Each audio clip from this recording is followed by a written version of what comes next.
Well, let's check it. All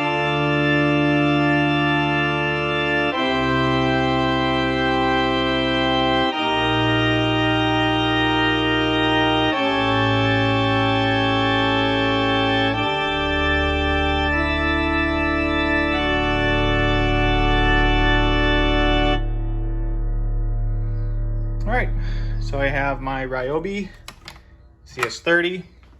I just bought a new HiPA carb, so this is out of my own money. It was pretty expensive on Amazon. I think it was like 26 bucks or something like that, which is considerably more than any of the other carburetors they said worked for this.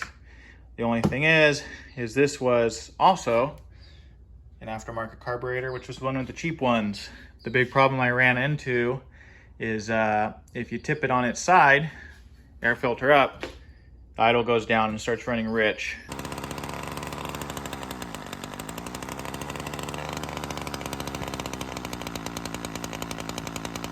That's indicative of the carburetor leaking. I've adjusted a lot of stuff. I've messed with it, tried to move the needle down for the metering lever. Did not work. Also, out of the box, this had a really hard time idling at a lower speed, and with the correct jetting, you have to run it very, very rich for it to just idle.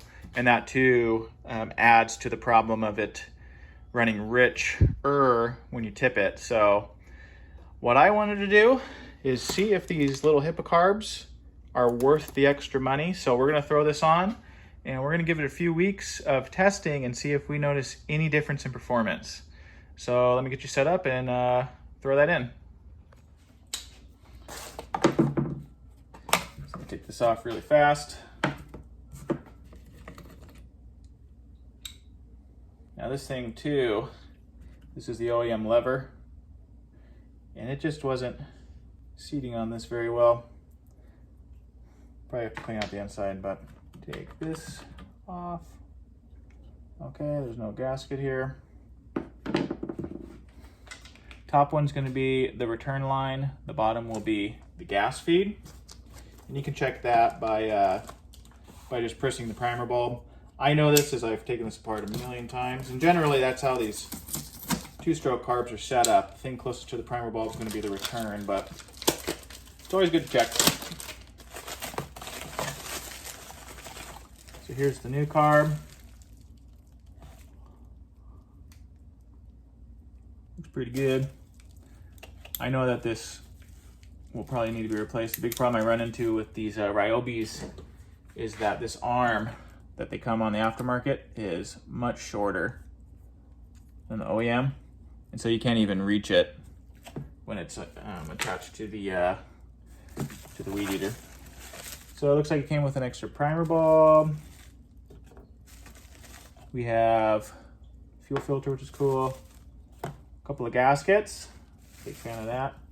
Crappy spark plug, will not be using that.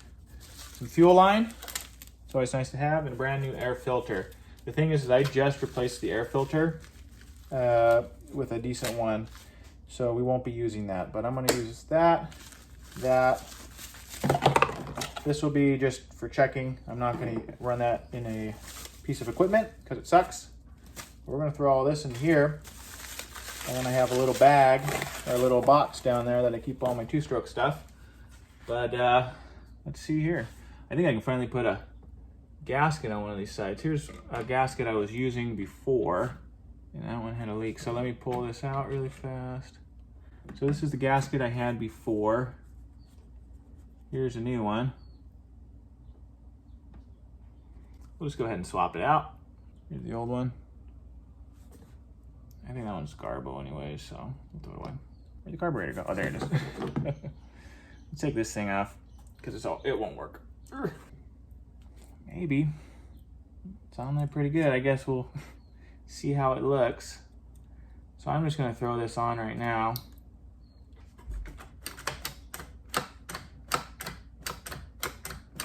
Okay.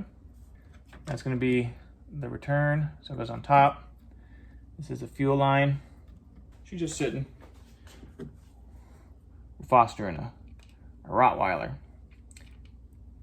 and she loves being outside, so let her just kind of roam around. Now we finally have a gasket for this. That's cool. Cool. That was easy. Let me button this back up and get some fuel in it. The hardest part about doing this is getting that first one started, because once you do that, then it sucks everything down. Now, from the last video, for anybody joining along, trying to find the air leak for this thing, I ended up tightening these down just a smidge more than usual, because one of the big places this thing is leaking air is that gasket between the carburetor and the carburetor mount. So I don't want to do it too hard, but I think what I'm going to do is give it just not a big fan of this, but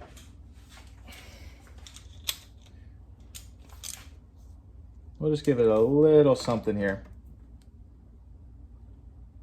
Yep, that felt good. Okay. Just to give it a little something. Okay. Oh, that doesn't look too bad, actually. Kind of small, but it'll do. Now, if you see here, the adjusters have the little Pac-Man opening. And you can see there on the right side is the high, the left side is the low. And a good way to remember that too is the left side, from my understanding, will always be closer to the engine. So if you don't have anything labeled and you're just kind of screwing around and trying to see what's what, just keep that in mind. Left side's generally going to be closer to the engine, and the high is going to be closer to the air filter. All right, let me go put some gas in it and we'll see about how this thing is tuned.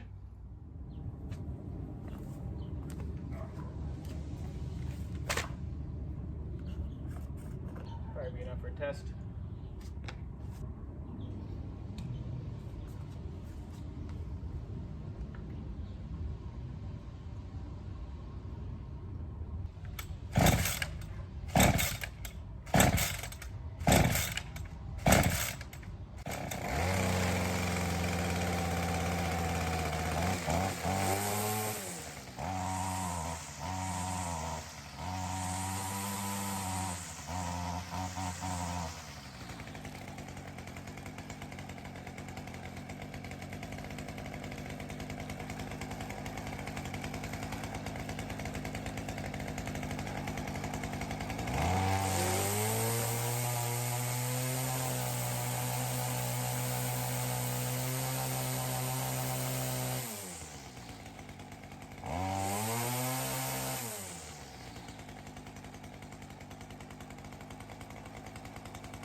Well, that sounded awesome.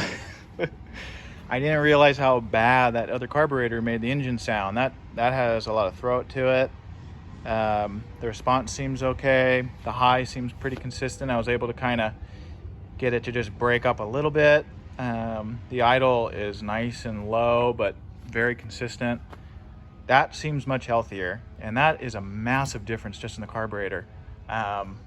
So far it's looking pretty good, but the thing is I want to go at least a few weeks using this thing. So that means sitting with fuel, see how she starts up, because that other carb I could open it up, fix whatever was going on, and it felt like it was okay, and then within a week the problems would come right back. So let's go put her away.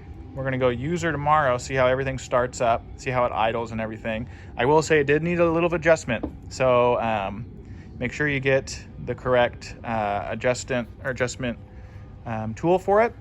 Again, that's the Pac-Man tool if you're gonna get this type of carburetor, because the high was very lean and you wanna be able to use it. So it didn't take much, but it definitely was lean. But other than that, I mean, I'm really digging that carb. I'm actually shocked that it worked so well putting it on and it made such a difference. I thought it would just be the same exact thing, and I was getting ready to kind of debunk the cost of it. I will say that HiPA's actually reached out to me a few times to try out products, and I didn't really want to try it out and give some sort of review out of obligation. So this was out of my own pocket, and they don't know about this. But you know what? If they hit me up again, I got to tell you, I really like that carb. So we'll see how it holds up, though. But yeah. Let's go. All right, just mowed. Let's check on this weed eater. I'm gonna see first if she has any leaks coming from that carb.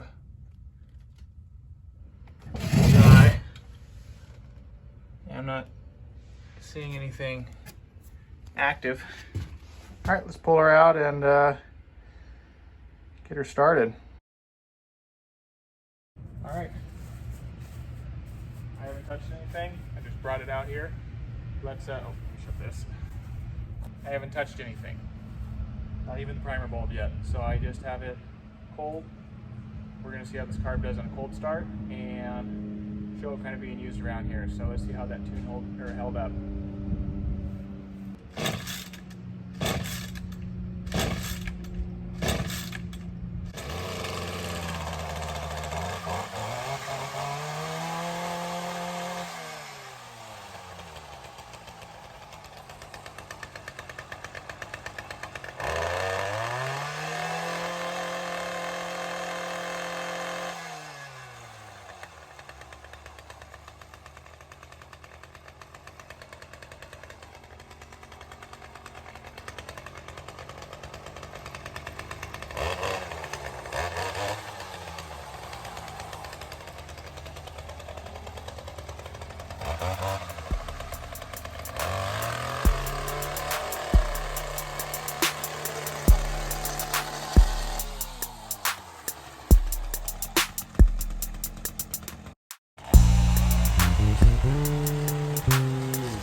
All right, so for this test, what I'm gonna do is I'm gonna use it for a few more weeks, and I'm gonna try not to tune it and see how it holds up, see how it does, because ideally you should really only need one good run to get it kind of figured out. So especially worth that kind of money. So we'll check back in a few weeks and see how she's doing.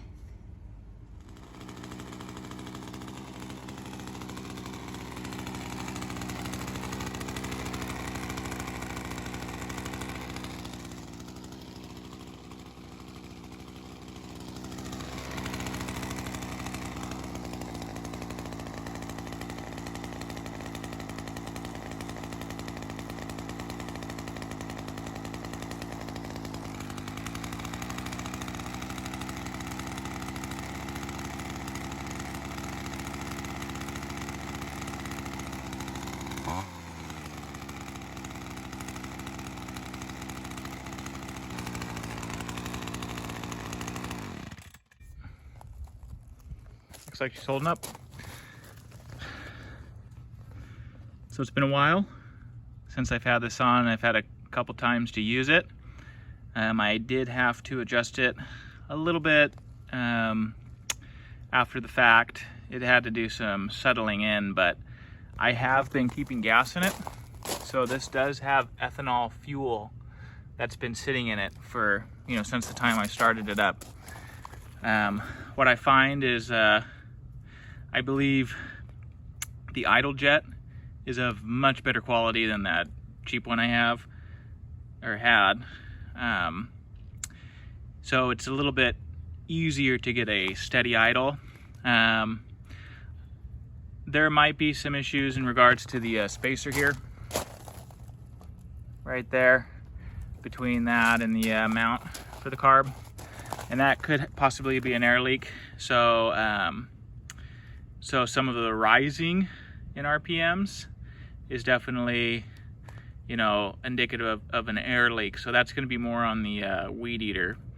But in terms of it, the idle going down like it was before, that was definitely a carb issue prior. So it was dumping fuel because it the jet wasn't holding that fuel in correctly and autonomizing it. It was coming out, you know, in more droplets and, you know, poorer combustion and everything. So this carburetor is definitely of better quality. I find it much easier to tune, get a much wider range. I can really lower that idle. Before, one of the big problems I have is I literally couldn't unscrew it enough for the idle to go down. It wouldn't die. So there wasn't a range I could do. I just put it as low as it can go and try to make it, you know, fatter and fatter, and that's really not a good way to treat your equipment. You want to make sure you have the right mix. So this HiPA carb, I'm for, man. If you're looking to replace it with something very close to OEM quality, I say go for it. I do think they're worth the money. I've replaced, you know, I've used HiPA before for other things, and I tried cheaping out on this and it bit me in the butt. So yeah, no, again, not paid by them or anything. It was something I bought with my own money, and I'm actually really happy with it. So hopefully that, you know, if anybody's wondering, it's very expensive for a part for a weed eater, but I like this weed eater. You know, it has a lot of power to it, and I have a bunch of attachments for it, and I don't know, I think it looks kind of cool, you know, so I like it. So I put money into it. But yeah, thank you guys for joining, and see you in the next one, eh?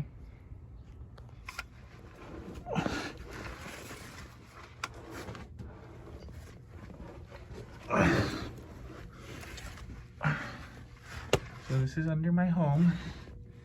We gotta go all the way over there.